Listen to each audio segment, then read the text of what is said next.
Ever wondered how to give your garden that professionally manicured look? Well, garden edging is your answer. Not only does it elevate the aesthetic appeal of your green space, but it simplifies maintenance too.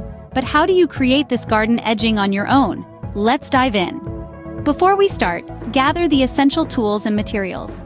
For a charming and durable garden edge, you might consider materials like bricks, stones, wood, or even metal, each offering its own unique aesthetic. To put these materials to work, you'll need some basic tools: a trusty spade for digging, a pair of garden gloves to protect your hands, and a measuring tape to ensure accuracy in your edging design. Once you have all these materials, you're ready to start. Now follow these simple steps to create your garden edging. Let's start with measuring the area. Use a garden hose, rope, or spray paint to mark the shape and path of your desired edging. Make sure to measure the length to know how much material you'll need.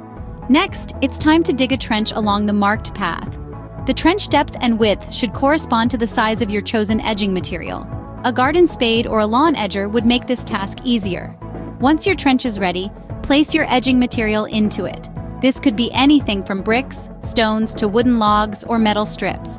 Ensure the material is level and fits snugly into the trench. Finally, secure the edging in place. You can do this by backfilling the trench with soil and compacting it firmly. If you're using loose materials like stones, consider using a binding agent for added stability. With these steps, you can create a stunning garden edging that will enhance the beauty of your garden. Creating your own garden edging is not as tough as it seems. With just a few steps, you can enhance your garden's aesthetics and simplifying maintenance. It's a win-win. If you found this video helpful, don't forget to hit the like button and subscribe to our channel for more gardening tips and tricks.